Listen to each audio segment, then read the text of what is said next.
So we all know Ubisoft have been having problems, issues, dare I say, for a while. My stance as somebody who is, I don't know what else to call myself, but like an old school Assassin's Creed fan. I like AC Unity. I like AC Syndicate. I like Assassin's Creed 2. I like Brotherhood. Like, I like those games. Even games like Origins, because I'm a nerd for ancient Egypt, I gobble that one up.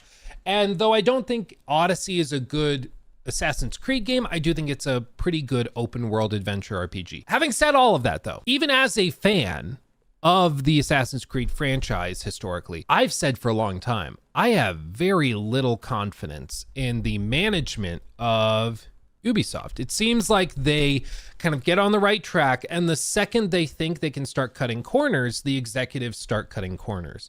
And to be clear, I'm not talking about the employees, like the individual employees or developers. I've met a lot of them. I've talked to a lot of them. They're lovely people. They're just people that want to make the best video games they can. They aren't happy about putting XP boosters in their games. They're not happy about $20 skins in their games. They're not happy about having to try to build something that's 200 hours long. Like, they would rather focus on intense quality, but it's the executive higher ups that kind of force what you would consider to be the Ubisoft staples, you know, that we all know and probably not love, but we all know. So I've said for a long time, I'm not confident in Ubisoft leadership. And in recent months and years, honestly, they have struggle bust to build any sort of momentum. Of course, we've all seen the charts. We've all heard it. As we've all seen these charts, if we go back 5 years, you know, coming right out of lockdowns, Ubisoft was at all-time highs. Trading converted to, I don't know if this is actually converted to USD. I don't think so, but either way, trading at all-time highs that were in the 80s and, you know, between 80 and 90. I think it's euros. I don't think this is converted, but regardless. And as you can see, this line has been going in a very particular direction. There's a technical term for this in stocks, and if you're not aware, I have a bachelor's in corporate finance, so I'm all too familiar with this stuff. But the term for this movement is down. This is bad. This makes us sad, okay? That's what they've been doing for a long time, okay? And the reason is pretty straightforward. They've not really had a lot of hits, like any hits, for years. Ubisoft had Assassin's Creed Valhalla, which popped off in 2020 into 2021. And I know a lot of us did not like that game. I made fun of it. I made a 3-hour critique. I called it a travesty of open world design. I'm not a fan of Valhalla. But having said that, a lot of people were. Over the last 12 months, I think Joe Raptor told us it's something like insane. It's like 30 million players have played Assassin's Creed games in the last 12 months. Now that's across the whole portfolio. That includes Mirage, that includes Valhalla, that includes Odyssey, Origins, all of that. But 30 million unique players played Assassin's Creed games in the last 12 months. It's still a huge franchise, but the last time they really catered to the fan base was, at this point, almost 4 years ago. Now, we did have Mirage late last year, but that was a smaller kind of spin-off style game that was cheaper, tighter budget, meant to appeal to old school fans. And apparently it sold pretty well. It sold millions and millions of copies, but it was much tighter in scope. And it was not meant to appeal to the mainstream like the big open world games that their main studios do. And in the interim of this as well, they have had some successes. Rainbow Six is still printing money, but that's pretty much all they've had that's kept their company afloat, is Rainbow Six's success. And as Rainbow gets older, it becomes tougher and tougher to monetize that group of players. Somebody like Jinxie is doing the French Lord's work, keeping that game interesting for people, but eventually a game that's that old starts to wear thin on people. So Ubisoft has tried to do other live service things. Do you remember a live service game that was Rainbow Six adjacent? Do you remember this one? Extraction? You don't remember it? Exactly. Exactly. This was put together by Ubisoft Montreal. It was supposed to be an extraction game, and honestly it's just not particularly good. Like it feels like it was thrown together to try and capitalize on the Rainbow Six brand with something smaller as a little spin-off, and at this point I think it's pretty much dead as far as I'm aware.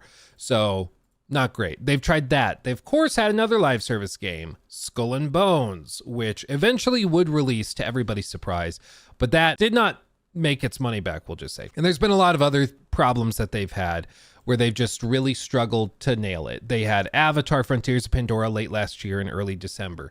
That, by most metrics, was not successful. I don't think they expected it to be.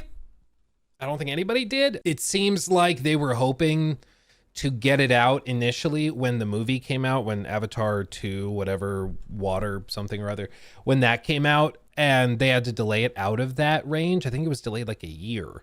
And it still was like, it had some quality polish issues, which should tell you how bad it was back when they originally were slated for release. So they missed the launch window, they missed the hype of Avatar, and I think that really, really hurt them. So I think they knew they weren't gonna like have that pop off. After that, they also had Star Wars Outlaws, which was also, what did they say in their statements? They said it performed softer than expected or whatever. Sales were softer than expected. Based on reporting from Insider Gaming, they said it sold less than 1 million copies. And across my comment section, across social media, it seems like a lot of people are like, I'm not opposed to an open world Star Wars game. I just heard that it ran poorly and wasn't very like polished or ready for release. So I'm going to wait, and then I'm going to get it 80% off on Black Friday. Because why wouldn't you? Of course you're going to just wait and get it on deep sale, because all the Ubisoft games tend to go on deep sale like that. So people just sat on the sidelines and waited, and that's to be expected, honestly. I think that that's a very rational decision, even if you're interested in Star Wars Outlaws. Yeah, it's pretty buggy, and the AI is really bad, and until they fix that, yeah, just wait and you'll get it on a deep sale later. That's just a rational thing to do. And I think that this has been a real wake-up call for Ubisoft, where they are realizing that, as I said, this trend is bad. Gamers do not trust Ubisoft, and that's reflected in probably the biggest elephant in the room that we've yet to mention yet, which is Assassin's Creed Shadows. Now, if you've been living under a rock, congratulations. But separate to that, you might not be aware of the scandals that plague AC Shadows. It seems as though it is a game that should, in my opinion, have been a pretty, like a straightforward layup. Like, even if it looked really good, and even if Yasuke was not a playable character, there still would have been the throngs of like Ghost of Tsushima fans that would be like, oh, but it's no Ghost of Tsushima, or I'll stick to Tsushima, please. You know, there would have been those comments regardless.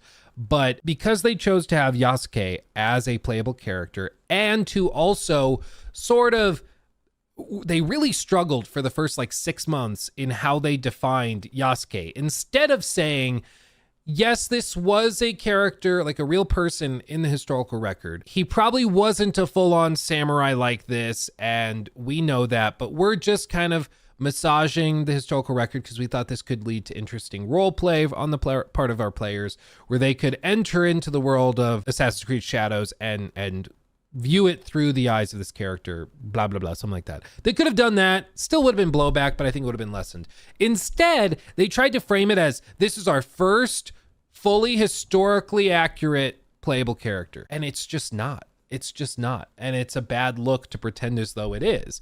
And then there's other stuff, because it seems like Yasuke was chosen in an attempt to basically pander to, I don't know if it's just black gamers or if it's trying to pander to the, I don't even really know who it's targeting. But you then see stuff like when Yasuke starts fighting, they have hip hop inspired music that starts to kick off instead of like Japanese inspired music like Naue has. And it's just, again, like everybody knows what you're doing. Okay. Like you're not fooling anybody. We all know what you're doing. Let's not beat around the bush. We all know what we're doing. So all of these things are just awkward and weird. Does it mean the game is going to be unfun or bad? Not necessarily. Maybe it's unfun, maybe it's bad, but just because Yasuke is a playable character, no, that doesn't necessitate that therefore the game is bad. But it does mean that this is like a hot potato of a game to cover for games media, for YouTubers, for streamers, and a lot of people just aren't going to bother discussing it. And that's leading to a drop in what's called earned media. And that's really, really harming, I think, the marketing cycle for Shadows, because with any game, there is a certain expected amount of ad spend. So if like this is the amount of marketing volume and discourse we want to see, we're going to spend to get this amount. Okay. We're going to spend all this cash, but then we're going to rely on YouTubers and streamers who we don't have to pay, who are just going to make videos on it for the rest of this, because it's earned media. We've earned it just by having a powerful brand and all of that. Think of all of those Call of Duty YouTubers. Think of the guys that make videos on WoW, on Valorant strats, whatever it may be. Those people represent earned media, which is very valuable, but it's not directly paid for by the company. It's basically free. For AC Shadows, I think they were anticipating sort of a similar breakdown where they would spend about this much on marketing and the rest would be earned media. But instead, this is just a vacuum. Nobody wants to really talk about this game or analyze it and speculate on cool upcoming features, because it's just not worth having the throngs of people come into your chat going, you know, with the same copy and pasted comments of go woke, go broke, cringe, and some other things. I've had people come in and say some horrifying things in our comment section. I'll tell you what, it's like, you guys, I understand your frustration, but when you're talking like this, it makes you seem like the bad guys. I'm just telling you right now, like, let's be a little more tactful, please. There are problems with Shadows. They, the same people who have done reporting on AC Shadows, like troubles, they are the same ones saying, specifically Tom Henderson with Insider Gaming, he's shared the internal memos. He's shared discussions he's had with developers, with people inside the studios, knowledge of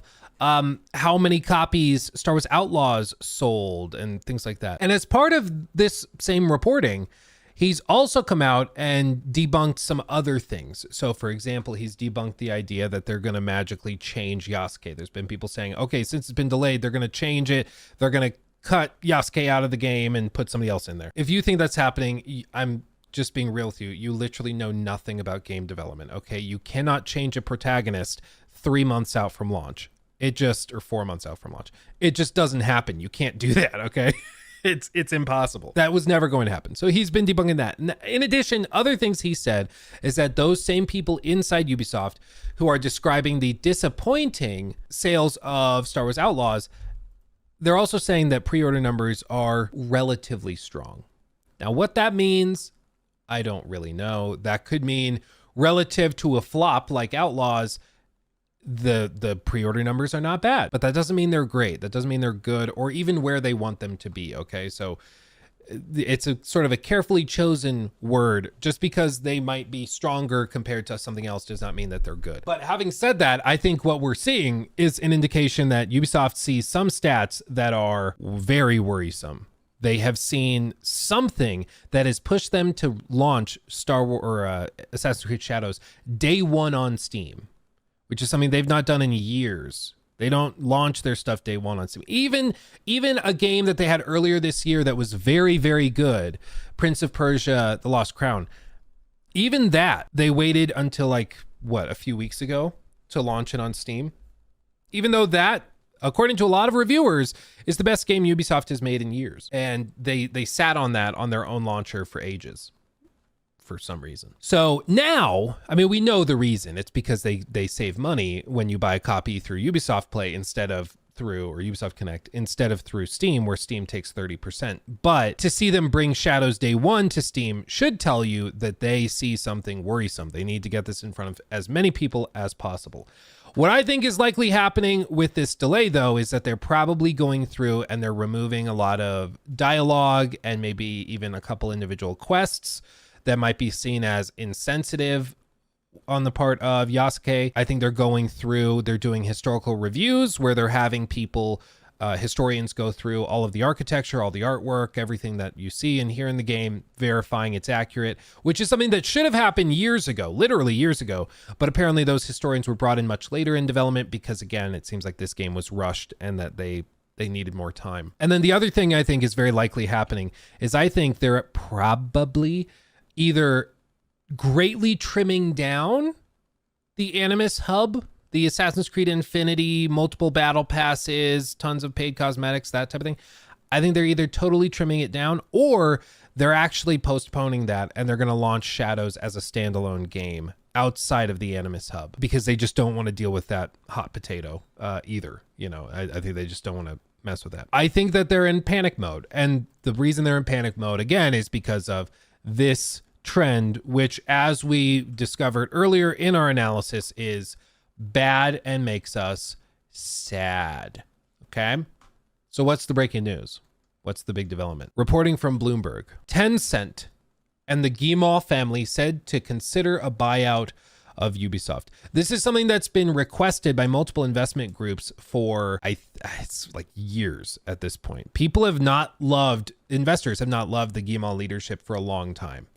And they've been very frustrated with their development, with their choices in development, with their choices in management, blah, blah, blah. Now, just like a year or two ago, Tencent bought out 49% of the Guillemot family stake in Ubisoft. So the way that this works, because this is a time where I actually probably do need MS Paint because this is kind of vague. If you imagine Ubisoft, it's a pie.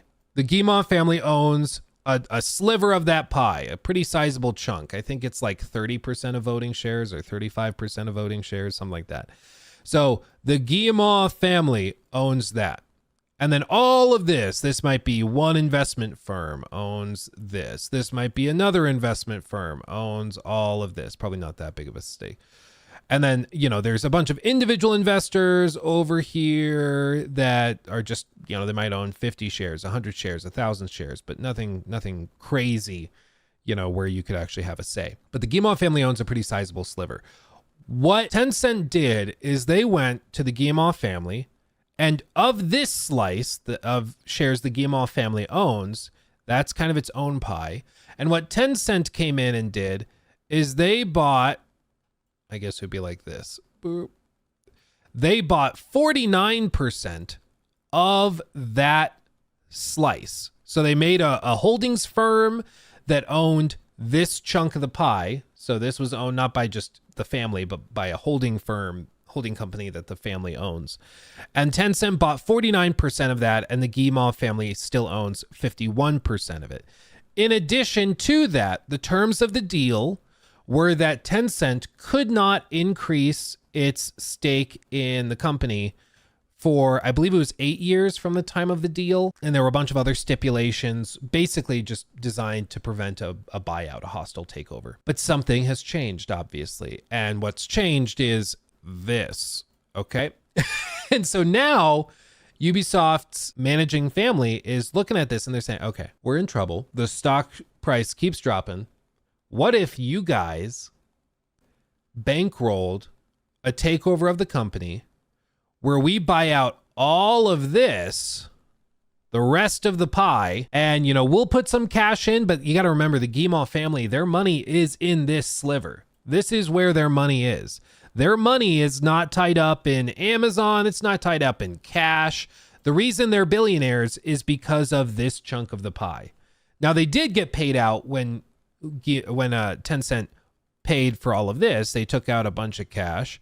What they did with it, I don't know. I would assume they went and bought yachts and mansions and stuff, but maybe they still have a ton of cash. You never know. They shouldn't, because cash is trash, as any investment broker will tell you, but this is where their money is. So they aren't sitting on cash. Tencent is. So I think what they're going to probably discuss doing is Tencent will come in, bankroll this. The Guillemot family will have some deal where they get revenue split. So maybe they own 70% of shares, but the Guillemot family controls 51% of voting shares or something like that. We'll see. But I think the Guillemot family will try to retain control of the company, but Tencent will get most of the cash that's generated by it. Tencent right now has all of the bargaining power though. So if they come in and they say, no, we want 51% of this, like we want 51% of voting shares. We want to take control fully. And if that's the case, then Ubisoft looks very different, because basically from this outcome, from this development, there's kind of two ways that this could go. Either the Guillemot family retains control, either gluten-free retains control, or Tencent gains control. There's not really an in-between. There's maybe a secondary firm that gets maybe 20%, 15% voting power, something like that. But it seems pretty clear that either the Guillemot family or Tencent will have primary control of the company. If the Guillemot family retains control, I do not think we see pretty much anything change. I just don't think we do. They could have made layoffs years ago. They could have done this. They could have made lots of changes a long time ago. They haven't. So what makes you think that they'd magically start making changes once they have less pressure on them? Like right now, they have unbelievable amounts of pressure on them from thousands and thousands and thousands of investors that are owning shares of their company. Tons of pressure on them to figure their crap out. And they still screw things up constantly. What would make you think that they'd magically figure it out once they have less accountability? I don't think they would. I think things would continue the same way as they always have been if the Guillemot family retained control, because I think this is a management issue at its core. Now, if Tencent takes over, what happens? I think it's pretty clear. For one, first thing, day one, layoffs galore. Ubisoft has 20,000 employees. 20,000 employees. And of those 20,000 employees, there's only one or two franchises that really make a lot of money.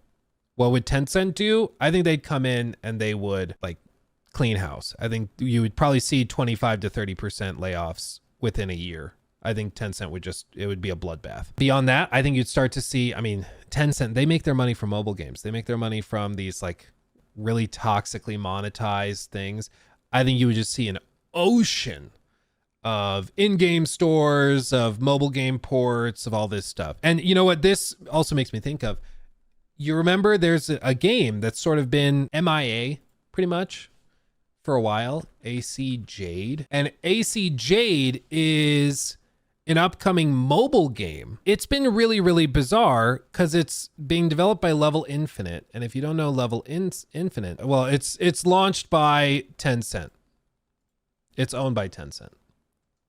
So Tencent has been developing this mobile game that's missing, which is bizarre. Like it's apparently pretty much done. They did play tests and everything, but they apparently took all the development staff away from this to work on a Fall Guys kind of clone that they sell and are very successful with in China, apparently. But the game's pretty much done. What I'm wondering is this. I think that they probably push this off because Ubisoft was going to make 20-30% royalties on all of the microtransactions that were going to come from this. And honestly, I do think based on what I've seen of the leaks of this game, I do think this thing would print money. I really do. It's basically like AC Odyssey in terms of visuals and gameplay, but on your phone.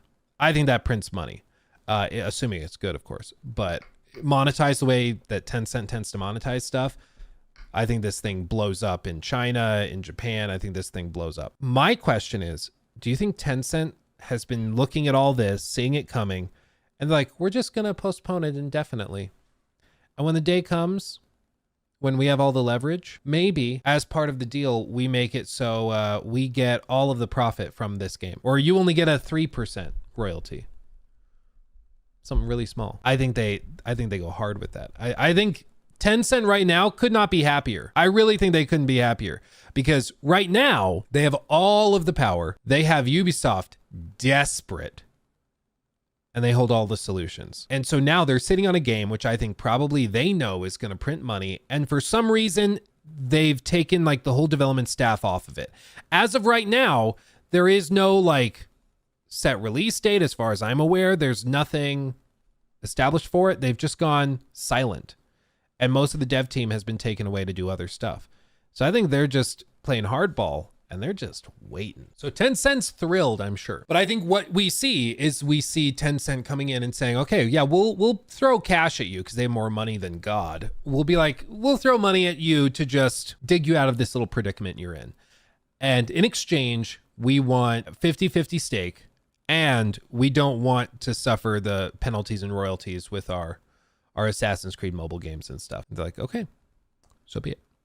Hostile takeover, they can't do a hostile takeover. That's what Ubisoft established with their agreement when Tencent bought out part of the holding firm with the Guimond brothers. And that is because, like I said, they were limited when they did this, that they couldn't increase their stake in the company for 8 years. There were a bunch of other stipulations with it.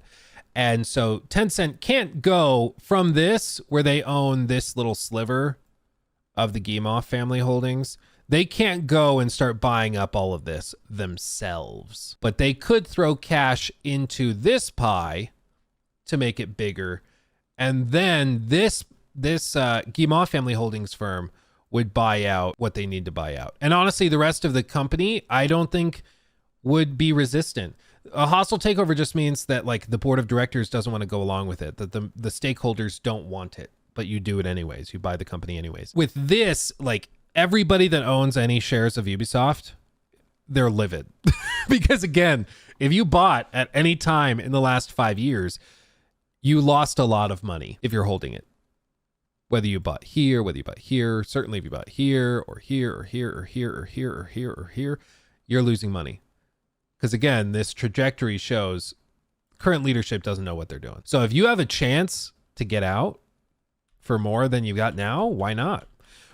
Prior to today, the stocks were trading at like $10 or 10 euros a share. With a buyout, the buyout offer probably comes in at like 15. Most analysts assume that if the company were run properly today, it'll be worth somewhere around 25 based on what they currently have. Number of employees, based on profitability, all of that. The reason it's all the way down where it is now is because people have so little confidence in leadership. But if you look at actual cash flows, if you value it just in a bubble, eliminating the concerns over leadership, it should be worth probably 20 to 25 euros a share. But anyway, so to actually go through this, they say deliberations come after fall in game developers' share price. Tencent and the Guimond family hold minority stakes in the French firm. Tencent Holdings Limited, Ubisoft, they're considering options, including a potential buyout of the French video game developer after it lost more than half its market value this year. Woof. The Chinese tech company and Guimond Brothers Limited have been speaking with advisors to help explore ways to stabilize Ubisoft and bolster its value. The people said, asked not to be identified, discussing a private matter. One of the possibilities being discussed would involve teaming up to take the company private, according to the people. Ubisoft share rose as much as 33% in Paris on Friday following the Bloomberg News report, the steepest gain since the company's 1996 initial public offering. They saw the biggest jump since they were initially offered publicly, when they said we might be bought out, we might go public. It's a little funny. It's a little funny. Shares of Ubisoft have fallen about 47 or 40% this year, giving the company a market cap of around $2 billion US. Tencent owned 9.2% of Ubisoft's net voting rights at the end of April, while the Guimond family held about 20.5% according to the firm's latest annual report. So maybe with the 30% number, I was thinking of the total voting shares owned by the firm, by the family's firm. Yeah, it's been a while since I read it, but they had a whole press release when they did the Tencent buyout, so we could find it. I don't care that much. Some minority shareholders, including AJ Investments, have been pushing for either take private or a sale of Ubisoft to a strategic investor amid the stock price plunge. Considerations are at an early stage, and there's no certainty that it will lead to a transaction. They're also considering other alternatives. Other alternatives, I don't know. Again, like, I think the problems are with the family leadership. I think that's where the problems are. I don't think that there is a solution to this problem without new management. And that's why, like, I hear this. I don't think this will magically fix Ubisoft. As somebody who has historically liked Assassin's Creed games, I don't see how this fixes anything. Like, okay, they'll have less accountability. Okay, cool. whatever. Last month, Ubisoft shares fell, because of that. This is interesting. Several private equity firms, including Blackstone, oogie boogie. Whenever people hear Blackstone, they freak out. It's really funny to me. And KKR and Co. were studying potential bids for Ubisoft in 2022 amid a flurry of large deals in the video game industry, Bloomberg News reported at the time. Later that year, the founding family partnered with Tencent, which bought 49.9% of the Guimont family's or brothers' holding company, in addition to the direct stake it held in Ubisoft. The deal was seen by analysts as a way of keeping suitors at bay, allowing the brothers to remain in control of the Ubisoft governance, with Tencent's stake capped at below 10% with no operational veto rights. Under the deal, Tencent also couldn't sell its shares in Ubisoft for 5 years, which the Guimont family has the right of first refusal. The pact still allows the brothers to talk and work with whoever they want, the Ubisoft chairman and chief executive officer Yves Guillemot said in an interview last year. I mean, what I think would probably be best, let's talk about, let's shift gears, okay? Let's shift gears. What is best case scenario for Ubisoft? Like, I know people meme, people joke, people are like, oh, Ubisoft deserves to die, blah, blah. That's not helpful. And I know we're memeing. It's just also a little stupid. But like, what is the best case scenario? What actually could result in Ubisoft figuring their crap out and kind of will start making consistently good games again? I think as long as the Guillemot family runs the company, they will always have these problems. I don't see a solution where they remain where this magically is fine. Like, I just think that they are the problem at the core. Creamy Streams, go private and sell all the Canadian studios and offices. That's where like their main developers are. They'll have no games. So like, I don't think being bought out by Xbox is a solution, because obviously I think at this point in time, we have not seen Xbox consistently deliver high quality games. They may occasionally get lucky with something that pops off, but they'll have one really good game and then a disaster, and then a good game, then a disaster, then an okay game, then a disaster. Like, until they can consistently do it like PlayStation with first party single player games, I just don't know. I don't want to put much confidence there, but I don't think Tencent is a good solution either. I don't think so. Because again, Tencent, say what you will about Ubisoft, Tencent are like the kings of monetization and milking players dry. Like, it's they're on another level. However bad you think they are, Tencent is way higher. Okay, like, and if you don't think so or don't realize that, I encourage you, just go look up some Tencent games and how they function. You'll be like, oh god. Okay, so I'm just saying that. I don't think Tencent is a solution. I mean, maybe even Take-Two has been selling stuff off. Oh no, Take-Two bought out Gearbox. Maybe Take-Two could take them up. Like, right now, they're very cheap. This is what you have to remember. You know, people are saying in chat, who would want to buy Ubisoft? Here's what you have to understand. Like, whether you played or not is sort of separate from the point. Rainbow Six is very valuable as a game, as a franchise, and the player base is very valuable. Assassin's Creed is a massive franchise. Again, whether you play it or not, the numbers are very clear that the franchise is worth a lot. When they have a game that connects with players, that gives them what they want in that franchise, the game makes $1 billion, like Valhalla did. So when they can nail the game, these brands are big enough, these IP are big enough that they can make tons of money with it. But it's that consistent quality that's the question. And I think the consistent quality is a result of issues within management, not an issue with the developers. Okay. And I that's why I always I don't take people seriously who are like, nope, shut them all down, fire everybody, you know, or people that question the intents of the developers, because developers are working their asses off. They're doing the best work they possibly can. These decisions are made by people who don't play games, people who are disconnected and out of touch.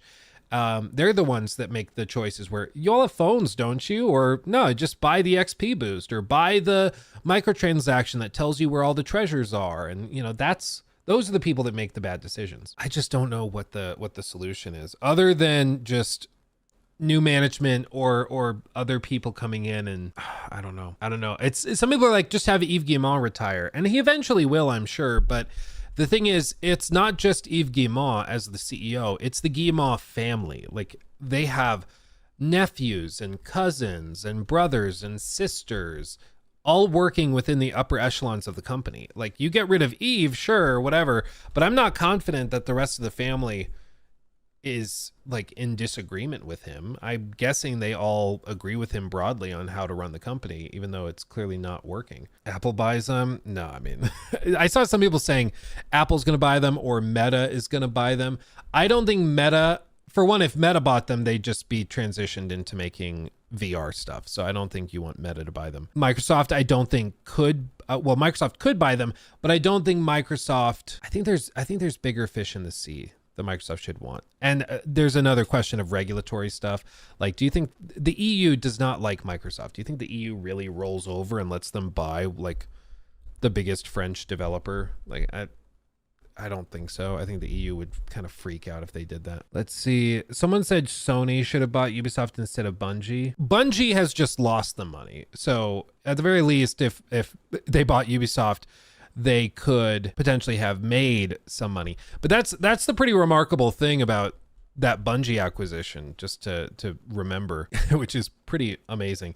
Bungie was $3 billion, right?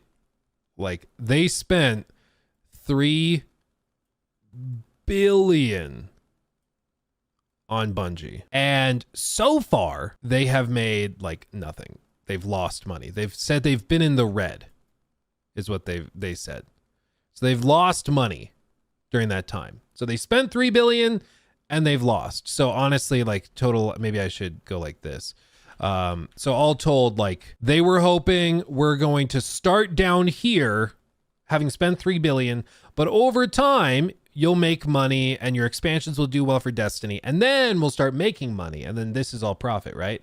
Instead, they started down here and have just stayed. And so they're just at net negative $3 billion at this point. With Ubisoft, if they bought them today, they would start at like minus $2 billion. But Ubisoft does generate cash. It's just like at $2 billion, honestly, they're undervalued for what they provide. So I think Ubisoft actually could turn a profit, much more likely than Bungie. Now, Bungie, if Marathon takes off, Bungie will see like this. I mean, if Marathon is big, live service stuff explodes with money. But in hindsight, yeah, I think Ubisoft would have been a better purchase as of today than Bungie. Bungie hasn't made them a penny. With all this said, I don't think there is an easy solution, because I think any solution that's likely to happen just results in the Game Off family retaining control. I don't think they're giving up control willingly. And so I don't think there is an easy fix to this. I think that it's all messy. It's all messy. And as for other stuff, like does Sony, does Microsoft, anybody like that try to buy them out? I don't see, like, this is the thing. I don't think Ubisoft's management would go along with it, because I don't think they want to lose control of the company. So I think they would say no to Phil Spencer, and then it would kickstart, if Phil really wants it, a hostile takeover. And a hostile takeover is just a messy, messy thing. And typically it doesn't happen in like, it results in brand damage. It's just not something you want to do if you can avoid it. And so I just don't think that is super likely. It could happen, but I don't think it's super likely. But yeah, anyway, Ubisoft is just a mess right now. The shares are up 30% as a result of this. They halted trading because, you know, again, it's up at 14. Buyout offers probably come between $15 and $18 or euros rather a share, because even that's a pretty hefty discount on what the company's really worth. But yeah, I don't think there's an easy solution to this. I think the Guillemot family knows that, but I think that looking at other stuff going on like AC Jade, I have a feeling Tencent's prepped to play a little dirty to get what they want and to just throw cash at the problem. And we'll see if that actually does anything. But I think if we fast forward the clocks a year, I think it's still going to be same kind of problems. And then as for like AC Shadows thing, I don't foresee like a magical comeback. I mean, if the game is really good, if it's just a really high quality game and people connect with it, it'll do well over time. I still don't think it has like a crazy successful launch. I don't think it sells 10 million copies in a week. I think it struggles at least to start, but I think they know that, which is part of why the panic is there. They probably lay off a shit ton of people. Well, Taylor, like, that's what investors have been begging for a long time at Ubisoft. Agree with it or not, but that's what investors have been begging for, because they're too big, frankly, for what they do. But we'll see if they ever do it. I don't think so. I don't think they want to.